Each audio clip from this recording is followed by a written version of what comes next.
Hi guys, thanks for clicking onto my video. So today I would like to talk about something that is very triggering to me and maybe a lot of women, so I would like to give a trigger warning for this video. So I was watching a YouTube video on letting go of stereotypes. And I thought to myself, do I have any stereotypes? And the first one that popped in my mind were Japanese men. And when I tried to let go of the stereotype, there were some feelings underneath. My stomach began to churn. I want to preface this by saying that this is not about all Japanese men. I've met some very kind, sensitive, wonderful men in Japan. So when I started going to a Japanese high school after I came back from the States, my high school was near Shibuya Station.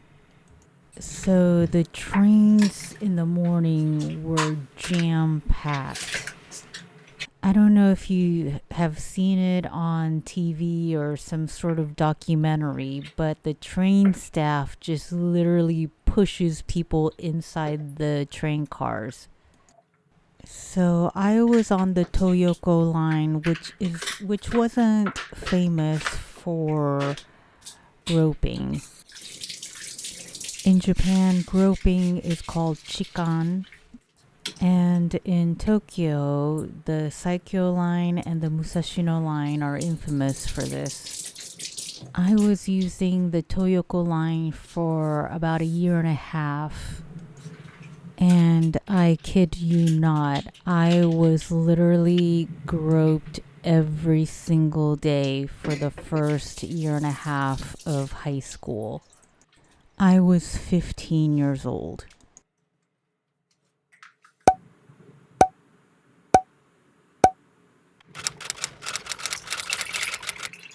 So here I'm only using a little bit of coffee because I like to make them very strong and concentrated.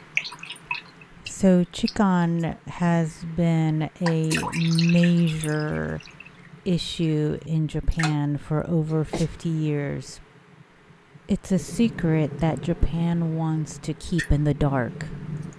So the groping on the Toyoko lines were terrible. Since it's jam-packed, you literally can't move. And the predators would come from behind. And when I say predators, these are quote-unquote salary men, as we call them in Japan. They're men in business suits going to work. And they prey on girls junior high and up. That's like, 13 years old?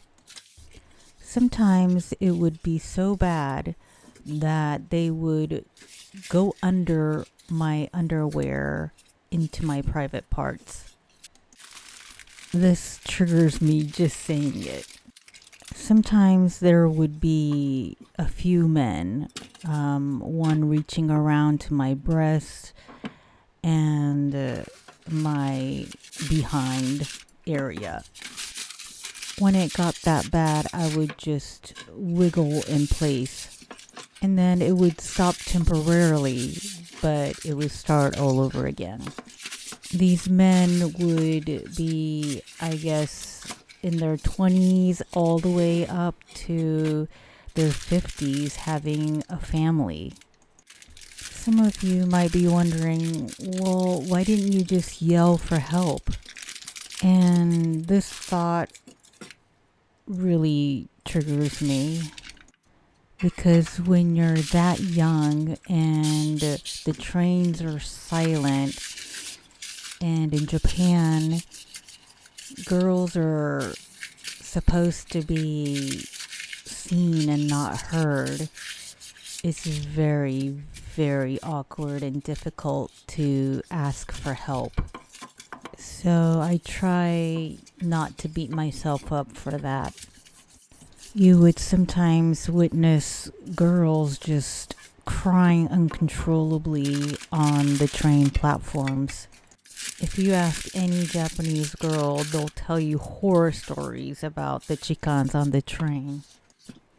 So while I was writing this voiceover, I got so overwhelmed and triggered myself that I had to take a break. And that break turned into 3 days.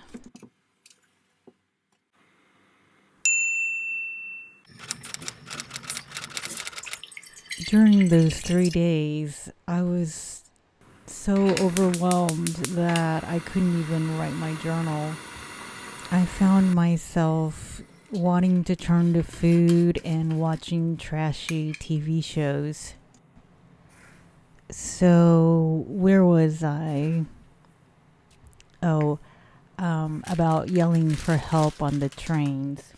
So, I have never seen girls ask for help or cry out for help on the trains. There's a dead silence on the morning trains, and it's very eerie.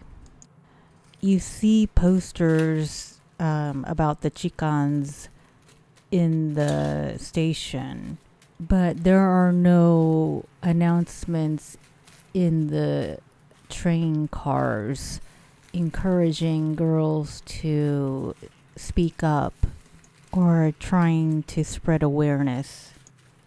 You see a lot of ads posted everywhere inside the train cars, but zero on this problem that happens every morning. And most cases are not reported, like mine. There are apps now that girls can use, but when the girls use the apps and it leads to an arrest, it's so rare that it makes the news. It seems like the general consensus is that it's still not a big deal for men to do it. It also does not help that there are a ton of adult films on this very topic. While doing just a tiny bit of digging, I didn't have to dig that much. I found out that there's this club in Yokohama that simulates the train chikan situation.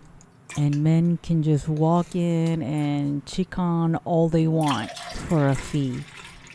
And when these predators get caught, these are salarymen, they just say, oh, I was trying to fulfill a sexual need or a desire. So they're just very open about it. In the West, they're called PEDO. I don't want to say the whole word. But in Japan, when I thought about it, there's no word for it.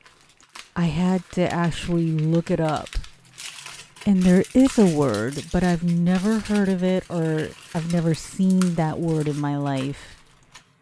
I don't know why Japanese men are obsessed with junior high and high school girls and their school uniforms. There are many incidences of men filming girls on escalators up their skirt. I mean, I'm aware that in the West there's these fetishes too of like high school cheerleading outfits and things like that. But I don't hear these high school cheerleaders getting molested every single day like the girls on the trains. And yes, there's groping everywhere around the world, but it is insidious in Japan. There's a whole culture around it.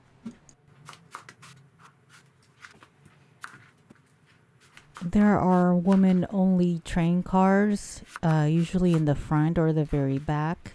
But usually there's only one out of 10 to 15 cars. And most of the trains don't really have the women-only cars. Like the Yamanote line, which is probably the busiest line in Tokyo. And when I was watching TV the other day, I saw that they were reading comments online about this women-only cars, and that men were saying that this is discrimination. I was speechless. It's still hard for me to ride trains, even now. I would get panic attacks during rush hour. So in January every year, there is a standard test that students take to enter universities. And every year, there are chikans that all come out and grope before the exams. It's so popular that there's a name for it.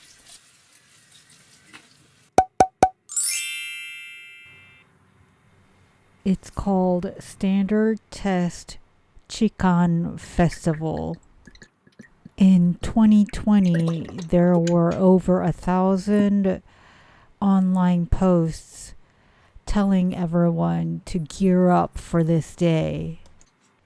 The posts were mainly on X or Twitter, and they would count down the days to the exam day.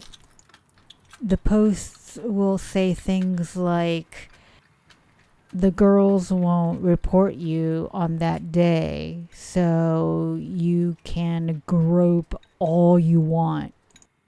Because of this, some girls fail their tests, or their hands won't stop shaking while they're taking the tests.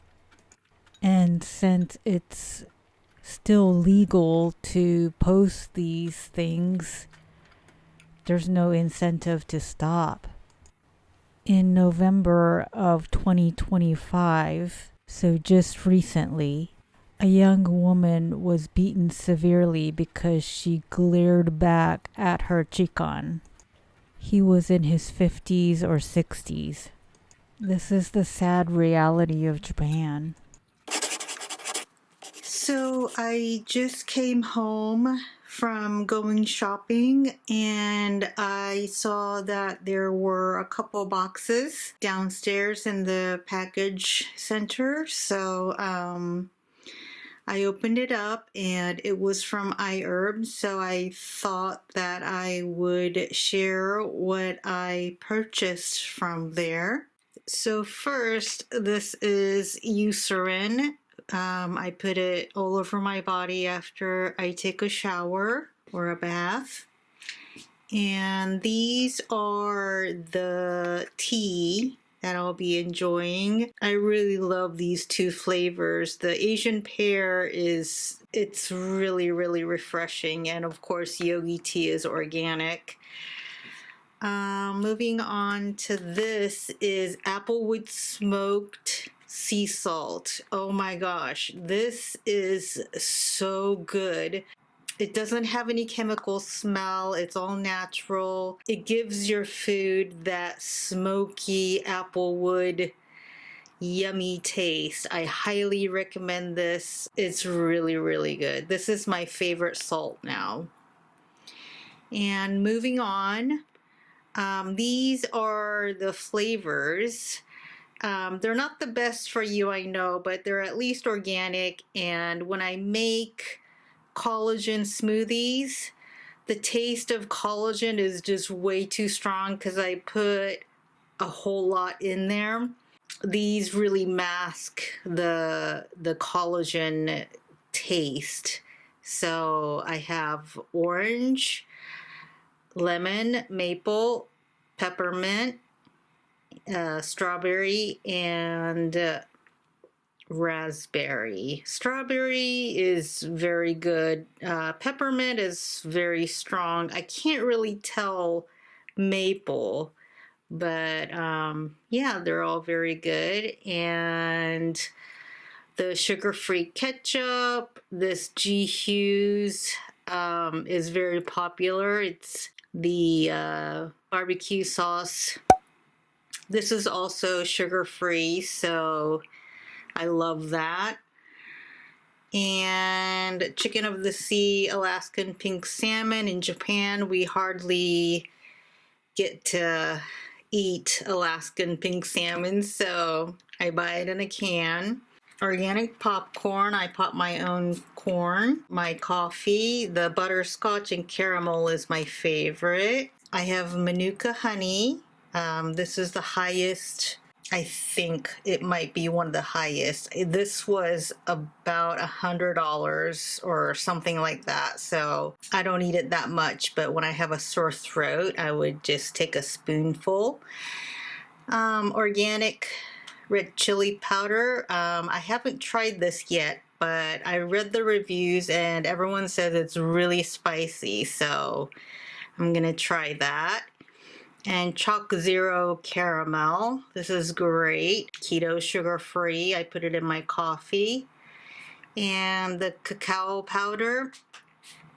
I also put it in my smoothie, collagen smoothie with frozen bananas, maybe coffee sometimes. I haven't tried this one yet, but it was on sale. The lemon poppy seed muffin mix. I might just make pancakes. This is gluten-free and I think sugar-free, yeah. It's made from Lakanto. And cinnamon, Ceylon cinnamon. And this is for my husband. It's the berries tea, decaf. He likes to drink this at night. So that is it for my Iherb haul for today. So if you made it this far, thank you so much again for watching my video. Have a great night.